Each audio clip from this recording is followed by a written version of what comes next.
Hello, Zaire here. I'm a photographer in Los Angeles of about a decade, and today we're going through my destination wedding kit. Let's get into it.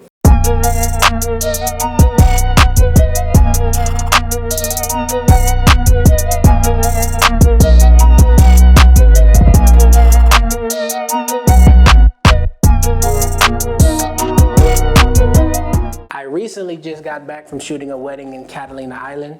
Shout out to TP and Unique for having me out. I had an amazing time.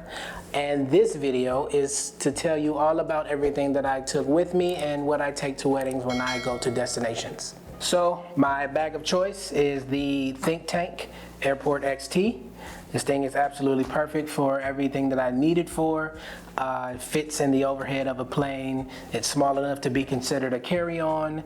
And I will never ever check in my luggage underneath the plane. So always keep your gear with you on the plane. Rule number one.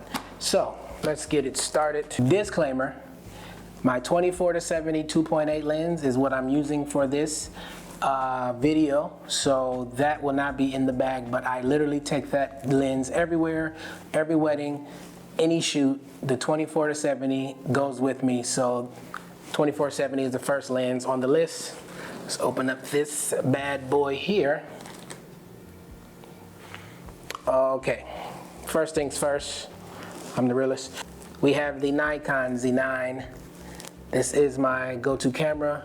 My workhorse, takes care of everything that I need it to. I shoot at about maybe 20 weddings a year. So this thing holds up nicely. I haven't had any issues, no drops, knock on wood. No drops from that, but yeah, Nikon Z9.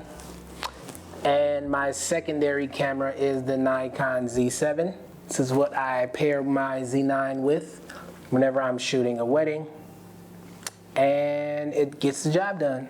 Not going into specs or anything like that, just literally showing you what's in my camera bag. We have here the adapters for the F to Z mount, or Z mount to F mount, whichever you prefer. That's for my F mount lenses that go on the Z lenses, Z cameras, sorry. Next, or first lens, is the 105 millimeter 2.8.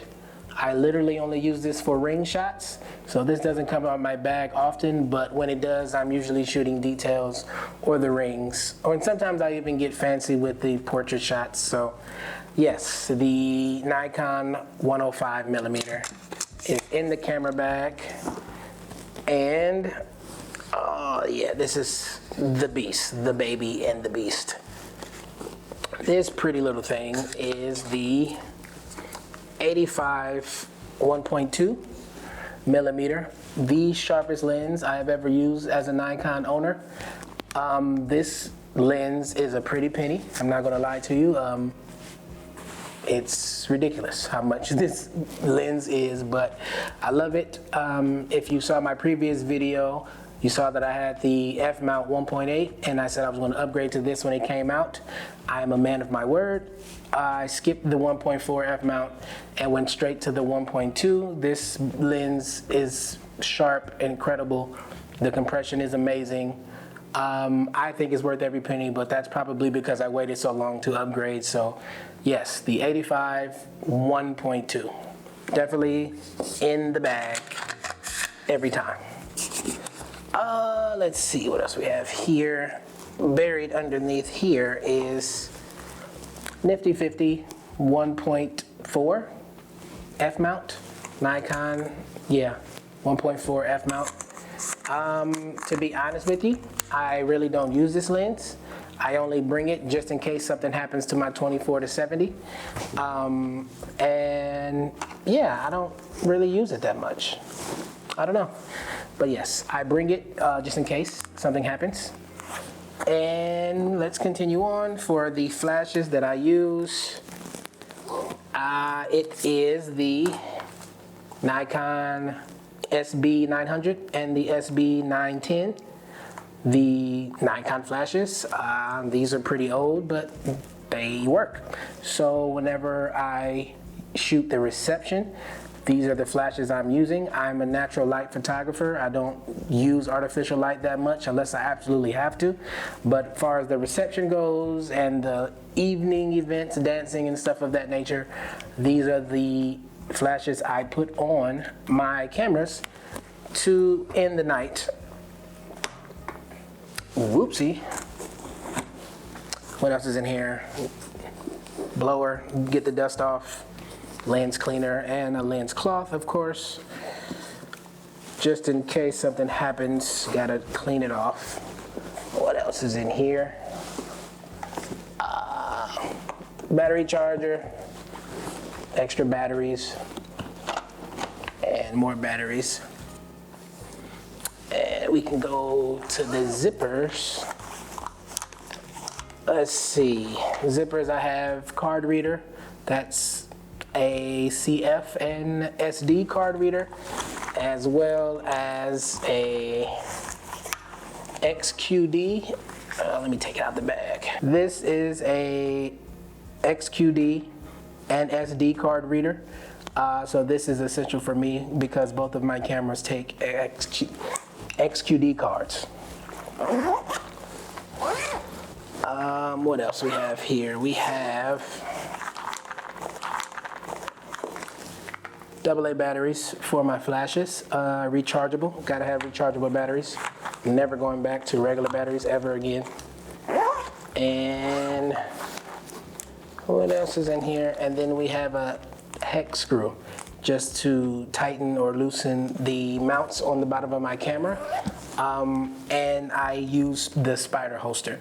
I use the spider holster and the dual spider belt for all of my weddings. That helps me balance out the weight of the cameras without hurting my back. I used to have these shoulder straps, but I'm not a fan of those because of my back being hurt, so I went with the spider holster belt. Funny thing is, I shot this video before and the audio was completely gone. So I'm actually kind of glad that happened because I didn't have this investment yet. And the investment that I'm talking about, give me 1 second. The investment I made recently due to a lot of rain happening on my weddings. So like I said, I'm a natural light photographer, but I would say the last, maybe 3 out of the last 6 weddings, rain has ruined the entire timeline. So recently went to Chicago for a wedding. All of their photo plans were outdoors and then it completely rained. So everything had to be adjusted and moved to the indoors of the hotel or indoors of the venue. Still got great pictures, but still not what they wanted. So I wanted to invest in a light that's not a flash, but also not a ridiculous pro photo. So I went with this. I got the Godox AD100 Pro. This little thing is absolutely perfect for what I use it for. This is more of a just in case something happens light, just in case it rains or just in case the lighting in the hotel is not what I like. This is small enough to travel with, but also powerful enough to brighten up a space. I use this with a small light stand, as well as the umbrella and soft box that comes with, not soft box, as well as the umbrella and the diffuser that comes with it. So this little light of mine is going to be probably my favorite addition this year. And yeah, so far so good. And I will probably invest in more Godox lighting. This is the first piece of equipment I've gotten from Godox and I like it. So this light paired with the Godox X Pro for Nikon. Yeah, this is a great combo, and it's under $500. So if you need a quick lighting solution, I would say go for this. Thank you for tuning in. Check you in the next video.